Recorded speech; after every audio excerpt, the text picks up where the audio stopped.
नमस्कार। आज जो है हम ग्रीक जो फिलॉसफी है जिसमें हम सुकरात, प्लेटो, अरस्तु आदि विचारकों को पढ़ेंगे, उससे पूर्व जो है सोफिस्ट जो थे वो यूनानी दर्शन परंपरा में कुछ महत्वपूर्ण विचारक हैं। उनके दर्शन को, उनके नैतिक दर्शन को भी जान लेना जरूरी है,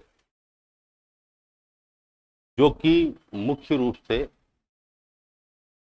जिनकी विचारधारा ने सुकरात, प्लेटो और अरस्तु जैसे महान विचारकों को जन्म दिया। आप में से बहुत सारे लोगों ने सोफिस्ट्स का नाम शायद नहीं सुना होगा। सोफिस्ट कौन थे? तो मैं बता दूं कि जो प्राचीन ग्रीस था, यूनान, वो बहुत सारे नगर राज्यों में विभक्त था, सिटी स्टेट्स। तो वहां पर कुछ प्रोफेशनल टीचर्स हुआ करते थे जो कि पॉलिटिक्स की, कानून की, धर्म की इत्यादि की शिक्षाएं दिया करते थे पैसा लेकर, अर्थात प्रोफेशनल टीचर्स थे। उनका जो था बिजनेस था एक तरह का। वो भाषण कला सिखाते थे, मंच पर कैसे बोलना है वो सिखाते थे, राजनीति जो है पॉलिटिक्स, उसमें क्या क्या चीजें नेसेसरी हैं, कैसे आपको भाषण देना है, कैसे आपको मैनिपुलेट करना है, ये सारी चीजें वो लोगों को सिखाया करते थे। और साथ में मॉरलिटी, धर्म इत्यादि के बारे में भी चर्चा किया करते थे। तो सुकरात के बारे में या प्लेटो के बारे में, उनके दर्शन को जानने से पहले ये बहुत जरूरी है कि उस समय की यूनान की परिस्थितियां भौगोलिक, राजनीतिक, सामाजिक और धार्मिक किस प्रकार की थी, और उन परिस्थितियों में सोफिस्ट जो थे उनका क्या रोल था, और उनके विचारधारा ने किस प्रकार से सुकरात जैसे विचारक को जन्म दिया। तो सोफिस्ट जो थे, बहुत सारे सोफिस्ट थे। मैं एक एक की बात करूंगा थोड़े थोड़े संक्षिप्त रूप में, और उनकी क्या विचारधारा थी, खासकर नैतिक दर्शन से रिलेटेड। बाकी का हमें सरोकार नहीं है, पर नैतिक दर्शन जो उनकी एथिक्स थी, या एथिक्स के बारे में क्या विचार थे, उनके बारे में बात करें। सोफिस्ट से पूर्व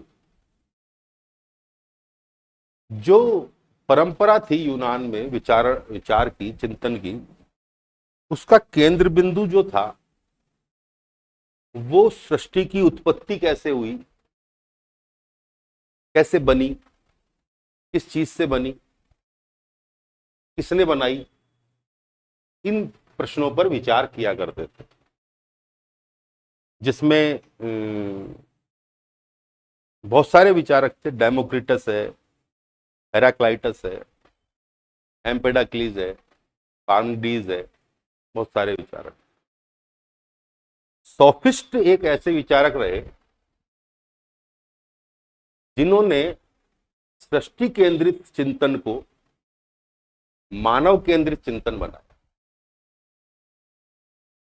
उन्होंने कहा कि सृष्टि के बारे में, कि सृष्टि कैसे उत्पन्न हुई, ये दुनिया कैसे बनी, किसने बनाई, इन प्रश्नों पर विचार करने से ज्यादा महत्वपूर्ण है कि मनुष्य जो है वो चिंतन का केंद्र बिंदु होना चाहिए।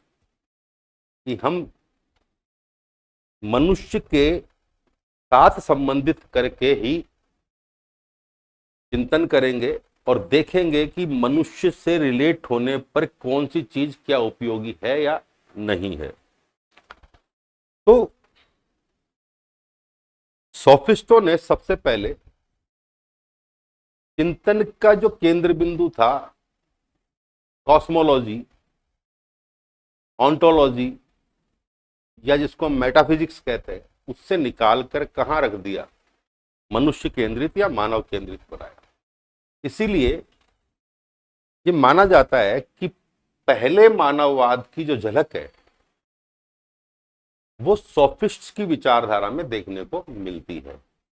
ये अलग बात है कि वो बहुत संकीर्ण रूप में था, पर पहली बार मानव केंद्रित चिंतन वहां से प्रारंभ हुआ, यूनान में। केवल हम यूनान की बात कर रहे हैं, यहां पर भारत की बात नहीं कर रहे हैं, इंडियन फिलॉसफी की इसकी बात नहीं कर रहे। अब एक तो मानववादी विचार था, दूसरा ये मानववाद कैसा था, व्यक्तिनिष्ठवाद, अर्थात सब्जेक्टिविज्म, मतलब व्यक्ति केंद्रित, कि मनुष्य के अकॉर्डिंग या व्यक्ति के अकॉर्डिंग ही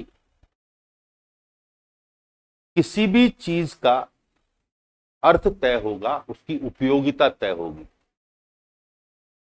तो टोटली कैसा किया, व्यक्तिनिष्ठवाद। फिर इनके दर्शन में आपको संदेहवाद भी दिखाई देगा और सापेक्षतावाद भी दिखाई देगा, रिलेटिविज्म। अब संदेहवाद क्या होता है कि कोई चीज एग्जिस्ट करती है या नहीं करती है, इसके बारे में क्वेश्चन मार्क कर, कि ऐसा हो भी सकता है, ऐसा नहीं भी हो सकता है। जैसे जैसे हम इनके कथनों पे विचार करेंगे, जो इनके मूल कथन है, कोट्स हैं, तो आपको ये बात समझ में आएगी। एक सापेक्षतावाद, कि निरपेक्ष सत्ता जैसी कोई चीज नहीं है, निरपेक्ष अर्थ जैसी कोई चीज नहीं है, कि हम किसी भी चीज का कोई एब्सोल्यूट मीनिंग दे सकें या हम कोई एब्सोल्यूट एग्जिस्टेंस मान सकें, ऐसी कोई चीज नहीं है। इन्होंने कहा कि कोई भी अर्थ, मीनिंग या उपयोगिता ये मनुष्य से संबद्ध होकर ही तय होती है, अपने आप में कोई अर्थ नहीं है। इस विचारधारा को कहते हैं सापेक्षतावाद, क्योंकि मनुष्य के सापेक्ष है। कोई भी चीज का कोई अर्थ है तो वो मनुष्य के सापेक्ष है, किसी चीज की उपयोगिता है तो वो मनुष्य के सापेक्ष है। तो ये सापेक्षतावाद, विस्तार से इसके बारे में जब इनके कथनों पर विचार करेंगे तब आपको समझ में आएगा। जो उस समय की परिस्थितियां थी यूनान की, तो छोटे छोटे नगर राज्यों में विभक्त था, एक कंट्री के रूप में नहीं था, जिसमें बड़े नगर राज्य थे एथेंस और स्पार्टा, और बाकी छोटे छोटे नगर राज्यों में बटाव, सिटी स्टेट्स बोला करते। अब उन सब सिटी स्टेट्स जो थे, नगर राज्य, उनके सबके अपने अपने राजनीतिक नियम और कानून अलग अलग, उनकी धार्मिक मान्यताएं अलग अलग, धार्मिक मान्यताओं के अकॉर्डिंग उनके रीति रिवाज वगैरह भी अलग अलग थे। इवन देवता भी अलग अलग थे, कोई राज्य किसी देवता को प्रमुख मान रहा है तो कोई राज्य किसी देवता को। किसी राज्य में कोई कानून है तो दूसरे राज्य में उसका विपरीत कानून। ऐसे ही सामाजिक परंपराएं वो भी अलग अलग, और इसी प्रकार से उचित अनुचित, शुभ अशुभ, अच्छा बुरा, ये सब भी क्या था, सभी नगर राज्यों में अलग अलग।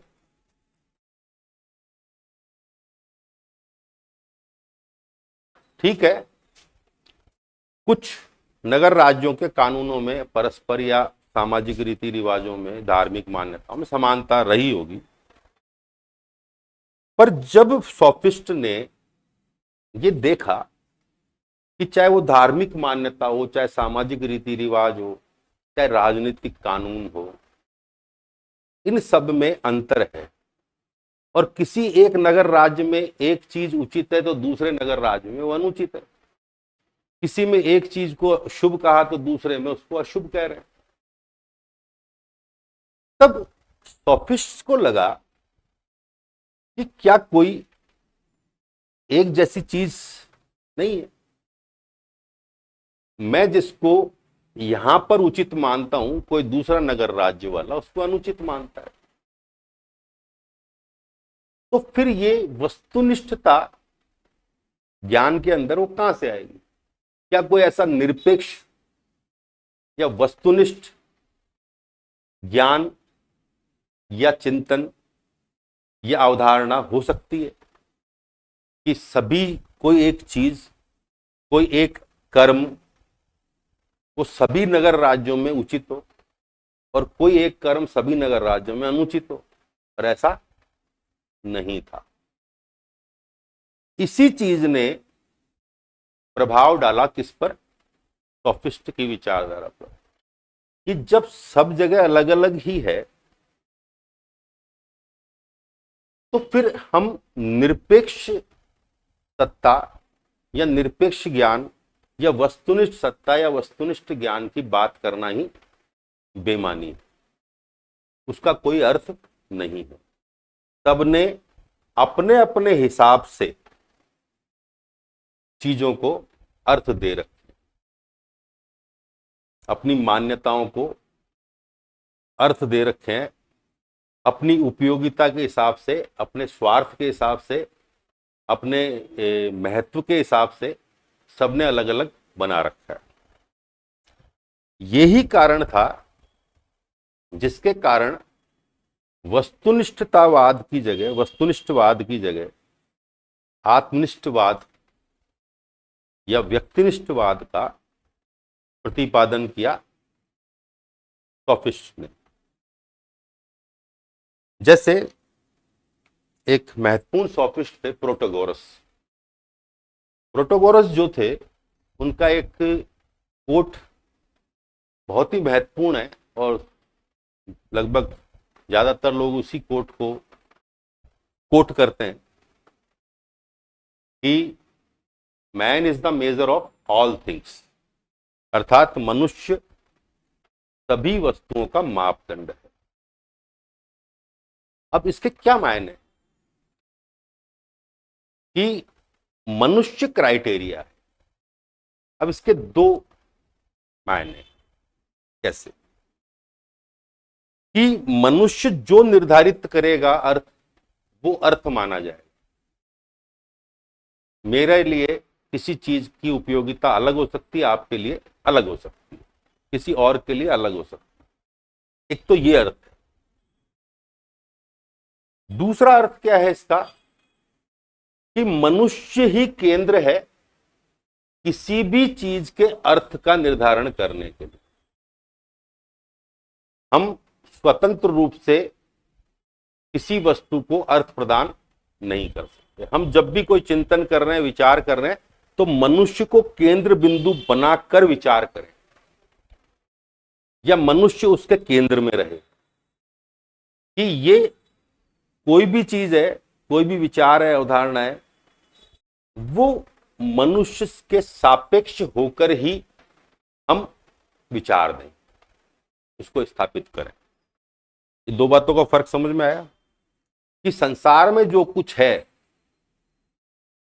वो किसके लिए है? मनुष्य के लिए, मानव के लिए। तो एक तो मनुष्य सब वस्तुओं का मापदंड है, इस कहने का यह अर्थ। और दूसरा अर्थ क्या है? कि मनुष्य स्वयं किसी चीज को क्या अर्थ देता है। तो मैं चिंतन करूं तो उस चिंतन में केंद्र बिंदु क्या होना चाहिए, मनुष्य होना चाहिए। एक तो अर्थ ये है, और दूसरा कि मनुष्य डिसाइड करता है अपने आप में कोई भी चीज उपयोगी या अर्थपूर्ण नहीं है, वो मनुष्य डिसाइड करता है कि वो उपयोगी है या नहीं है, उचित है या नहीं है, शुभ है या नहीं। इसका केंद्र कौन है, मनुष्य है, निर्धारण करता। वो निर्धारित करेगा, अपने आप में निरपेक्ष रूप से कुछ भी निर्धारित नहीं है। कारण क्या था कि धर्म में जब हम रिलीजियस कमांडमेंट्स की बात करते हैं, रिलीजियस जो धार्मिक आदेश हैं जिनको हम ईश्वरीय आदेश मानते हैं, उसमें हम किसी भी चीज को क्या कह देते हैं कि ये शुभ है, ये अशुभ है, ये उचित है, ये अनुचित है। जब इन्होंने देखा कि अलग अलग नगर राज्यों में धर्म का स्वरूप भी क्या है, अलग अलग है, एक रूपता है ही नहीं, तो फिर कोई चीज निरपेक्ष रूप से या वस्तुनिष्ठ रूप से सबके लिए समान रूप से सत्य या असत्य नहीं हो सकता। तो अब इसका निर्धारण कौन कर रहा है, मनुष्य कर रहा है। तो मनुष्य निर्धारित करेगा। एक तो प्रोटोगोरस का ये, और इसी एक कोट से उनका सापेक्षतावाद और व्यक्तिनिष्ठवाद ये प्रतिपादित, अर्थात वो व्यक्तिनिष्ठवाद को मानते थे और सापेक्षतावाद को मानते थे। दूसरे जो हुए वो महत्वपूर्ण, गॉर्जियस या जॉर्जियस भी कहते हैं, उनका जो कोट था वो कह रहे हैं कि nothing exist if anything does exist, we it can not be known, if it can be known then it can not be communicated. क्या कहना चाह रहे हैं कि सत्य का कोई अस्तित्व नहीं है, अपने आप में कुछ भी सत्य नहीं है, सत्य है अपने आप में कुछ भी नहीं है। नथिंग एग्जिस्ट, सत्य एग्जिस्ट नहीं करता। यदि मान लो वो एग्जिस्ट करता है तो वो जाना नहीं जा सकता, और यदि जाना जा सकता है सत्य को तो उसको दूसरे को कम्युनिकेट नहीं किया जा सकता। कितनी जोरदार बात है। जॉर्जियस की जो ये बात है कि सत्य जो है अस्तित्व नहीं रखता, और यदि अस्तित्व रखता है तो उसे जाना नहीं जा सकता, और यदि जाना जा सकता है तो उसको कम्युनिकेट नहीं किया जा सकता, बताया नहीं जा सकता। ये बात भारतीय परंपरा के एक बहुत ही महत्वपूर्ण विचार से मिलती है। कुछ बात कि अब यहां पर जो जॉर्जियस कहना चाह रहे हैं, सॉरी, कि सत्य जो है पूर्णतया व्यक्तिनिष्ठ है, अर्थात अपने आप में किसी निरपेक्ष या वस्तुनिष्ठ सत्य का अस्तित्व नहीं है, ये कहना चाह रहे हैं। सत्य का अस्तित्व नहीं है, नथिंग एग्जिस्ट, कुछ एग्जिस्ट नहीं करता, अर्थात कोई चीज ऐसी नहीं है जो निरपेक्ष या वस्तुनिष्ठ रूप से एग्जिस्ट करती हो जिसको हम जान लें। मान लें कि ऐसी कोई निरपेक्ष और वस्तुनिष्ठ सत्ता होगी, उसको हम जान भी लेते होंगे, हो सकता है इंद्रियों के माध्यम से या बुद्धि के माध्यम से नहीं जान पाते, किसी और चीज के माध्यम से जान लें, अंतःप्रज्ञा से जान लें, इंट्यूशन से जान लें। पर मैं जो कुछ सत्य के बारे में मैंने जाना तो मैं किसी दूसरे को बता नहीं सकता। तो फिर जब मैं दूसरे को बता नहीं सकता तो उसका क्या औचित्य? तो यहां पर उनके दो तीन महत्वपूर्ण सिद्धांत निकल कर आते हैं कि इस कोट में एक तो वो संदेहवाद प्रकट कर रहे हैं, स्केप्टिसिज्म,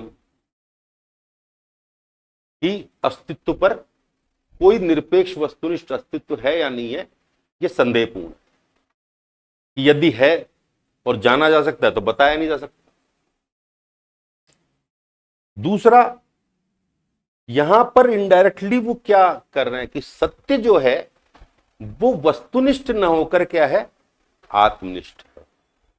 अर्थात अपने आप में कोई चीज एग्जिस्ट नहीं करती, मैं मेरे अकॉर्डिंग है उसका एग्जिस्टेंस, मैं जैसा उसको देखता हूं वैसी दिखाई देती, जैसी मुझे दिखाई देती,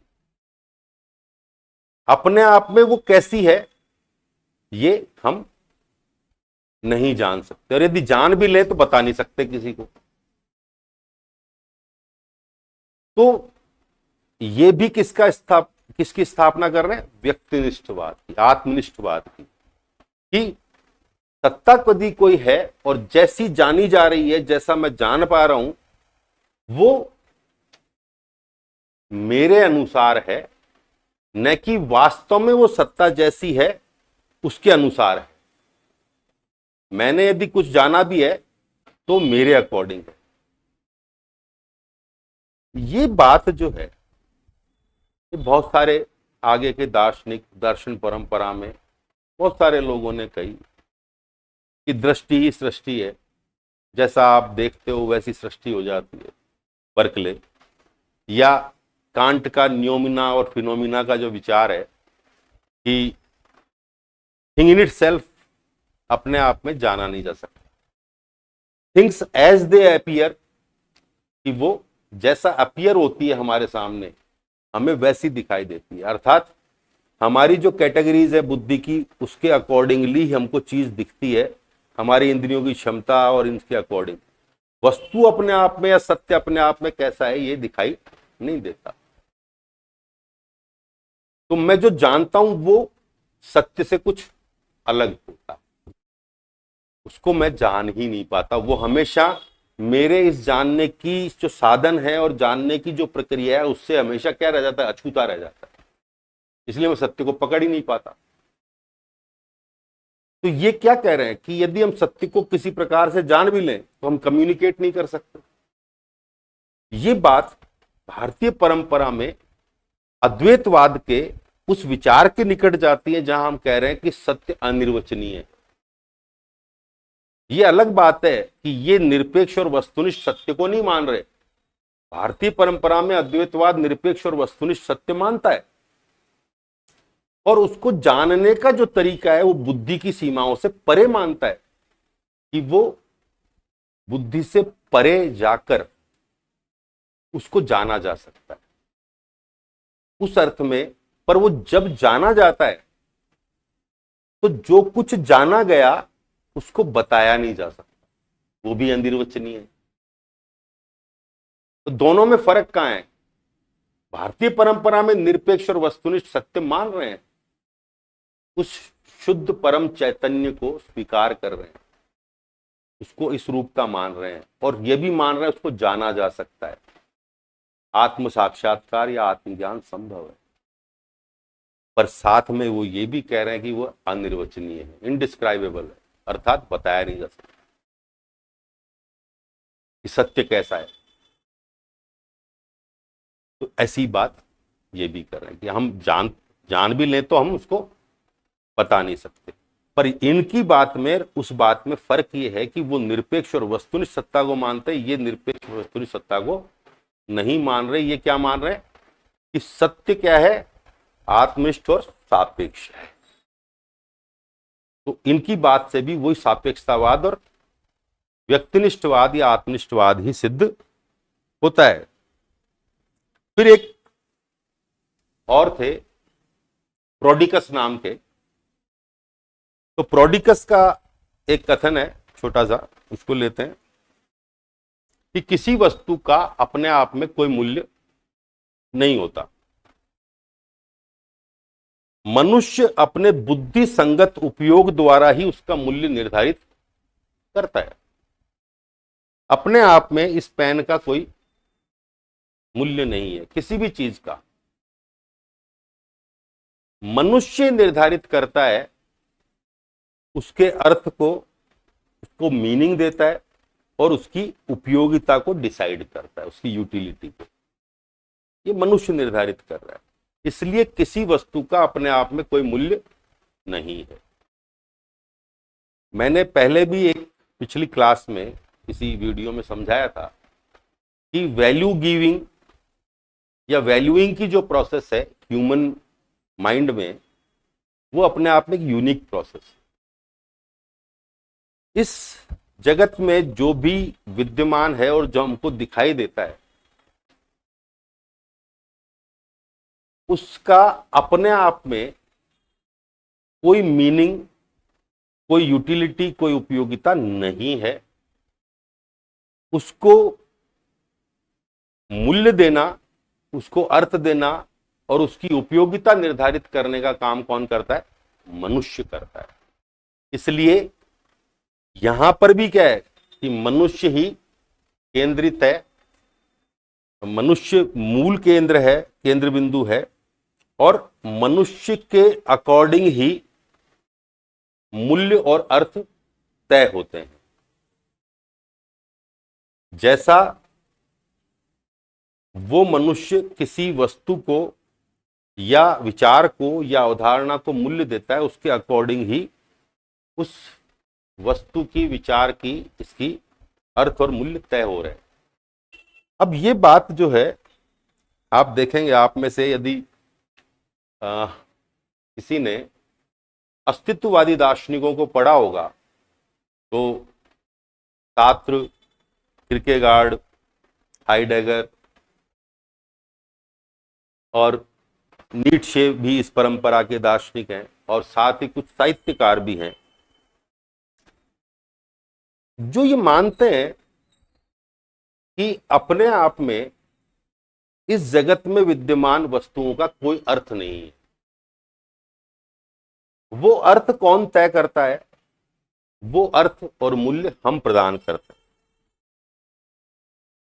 तो 20वीं शताब्दी में जाकर भी अस्तित्ववाद के रूप में इस विचार का पुनर्जीवन, पुनरुद्भवन हुआ। ये जो प्रोडिकस के विचारों में ये बात मिलती है 2500 साल पहले, जहां पर वो कह रहे थे कि किसी वस्तु का अपने आप में कोई मूल्य नहीं है, मनुष्य जो है वो उसके रैशनल यूज से या उसकी यूटिलिटी से ही उसका मूल्य निर्धारित करता है। ये भी व्यक्तिनिष्ठवाद और सापेक्षतावाद का ही प्रतिपादन इसमें कर रहे हैं। ऐसे ही एक और सोफिस्ट थे, हिप्पियास। हिप्पियास कहते हैं वाइज मैन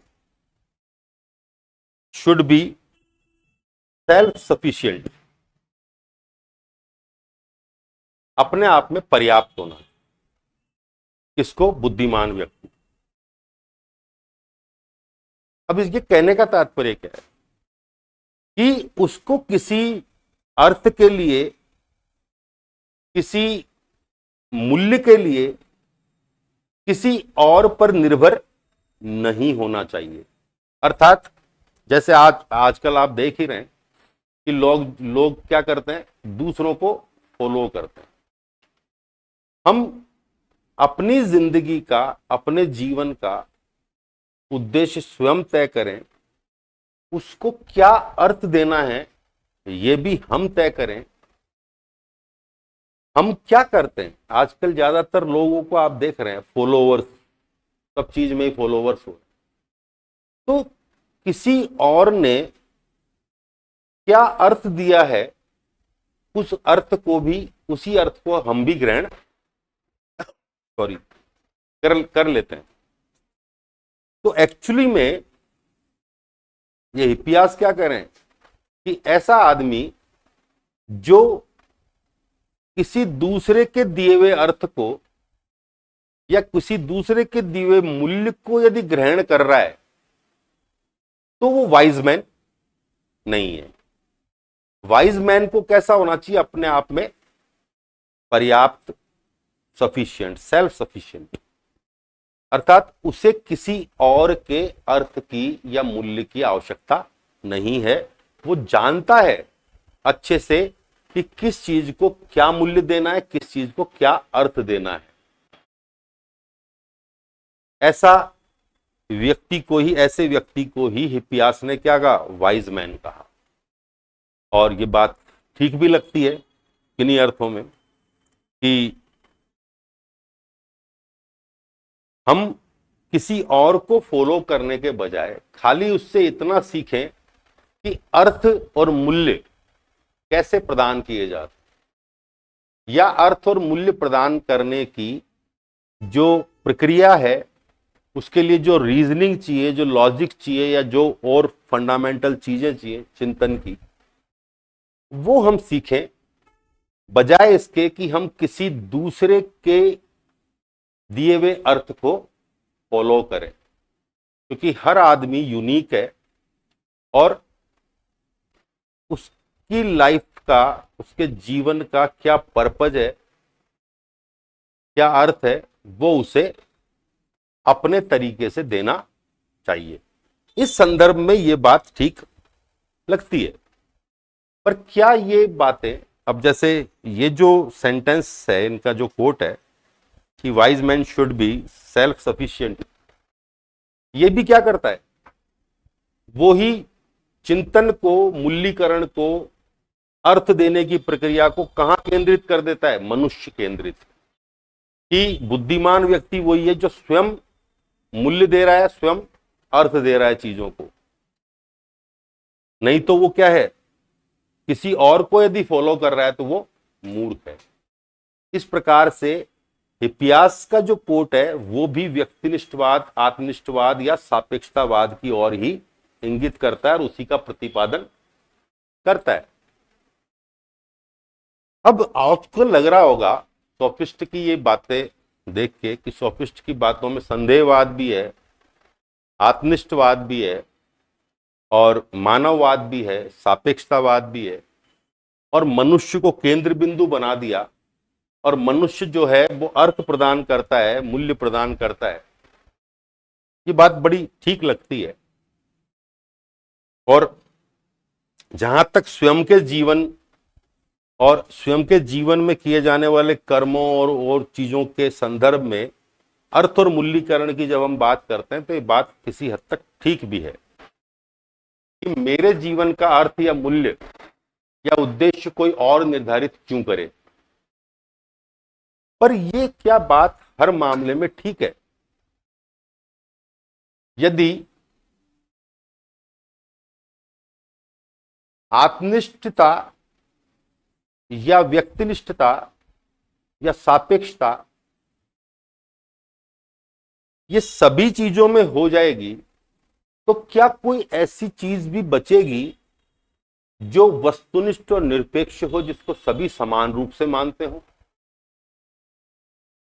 ये ठीक है कि मेरे जीवन का या मेरे संदर्भ में मैं अपना अर्थ प्रदान करता हूं, पर क्या वो अर्थ जो मैं प्रदान कर रहा हूं किसी चीज को, क्या वो अर्थ सार्वभौमिक, निरपेक्ष और वस्तुनिष्ठ नहीं होना चाहिए? क्योंकि ऐसी स्थिति में तो क्या होगा कि एक ही चीज के अलग अलग लोग अलग अलग अर्थ लगाएंगे और बहुत सारे अर्थ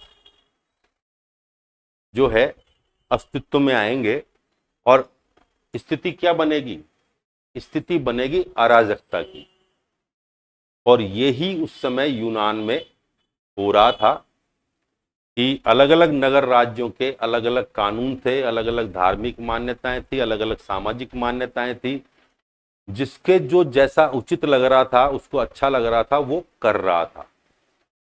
ऐसे में क्या हुआ कि जो एक सामाजिक समरसता होनी चाहिए थी, एक वो सौहार्द वाली स्थिति और एक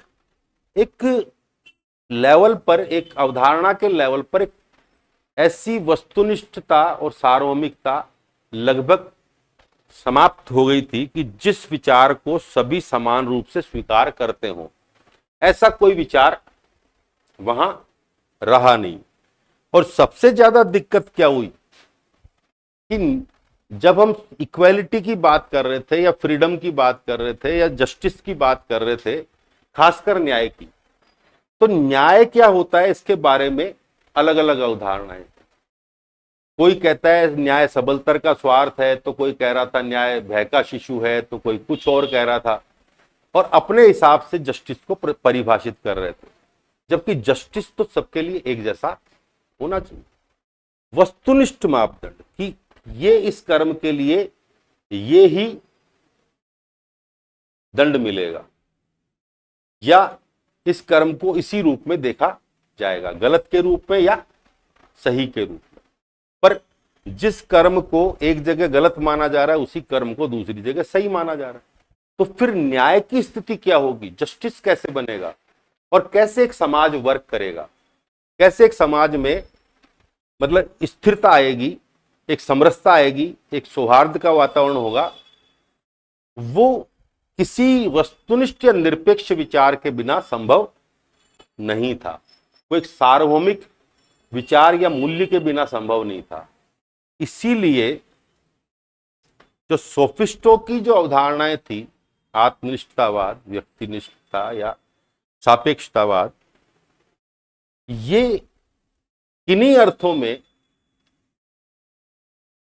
एक निश्चित संदर्भ में ये बात ठीक लगती है कि कहीं कहीं हम, क्योंकि सारी जो केंद्र बिंदु है वो चिंतन का तो मानव ही चिंतन करता है, और मानव ने ही हर चीज को मूल्य प्रदान किया है या उपयोगिता प्रदान किया है या अर्थ प्रदान किया है। पर उस उपयोगिता या उस अर्थ या उस मूल्य में भी तो सार्वभौमिकता हो सकती है। प्रदान करने वाला कोई एक व्यक्ति हो सकता है, पर मैंने जो अर्थ दिया है वो अर्थ अपने आप में कैसा होना चाहिए, जिसको सभी लोग समान रूप से समान परिस्थितियों में स्वीकार करते हो, ऐसा अर्थ।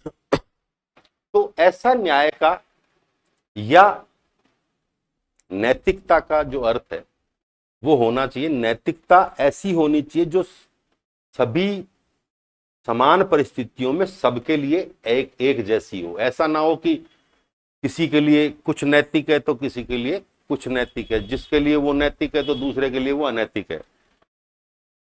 तो ऐसे में सामाजिक स्थिति आप समझ सकते हैं क्या होगी। और इसी कारण से सुकरात जैसे विचारक का जन्म हुआ यूनान में, जिन्होंने सत्य को वस्तुनिष्ठ, सार्वभौमिक और निरपेक्ष माना, इस अर्थ में कि सत्य यदि कोई है तो वो सभी के लिए समान रूप से होना चाहिए, उस पर किसी एक मनुष्य की के विशेष प्रकार के अर्थ का या उसके मूल्य का प्रभाव नहीं पड़ना चाहिए। और इसीलिए उन्होंने वस्तुनिष्ठवाद का, निरपेक्षवाद का प्रतिपादन किया। निरपेक्ष इस अर्थ में हम कोई भी चिंतन है वो मनुष्य के सापेक्ष ही होता है, परंतु निरपेक्ष कहने का तात्पर्य यह है कि उसका अर्थ जो है वो किन्हीं ऐसी चीजों पर निर्भर नहीं करता जिससे उसका अर्थ बदल जाए। होता तो सापेक्षी है मनुष्य के, पर उसका अर्थ अपने आप में क्या होता है, निरपेक्ष होता है, अर्थात वो परिवर्तनशील नहीं है, समान परिस्थितियों में एक जैसा रहने वाला है। तो ये सोफिस्ट्स की विचारधारा थी, और इस प्रकार की विचारधारा के कारण ही सुकरात और उसके बाद प्लेटो और अरस्तु जैसे महान विचारकों का जन्म हुआ।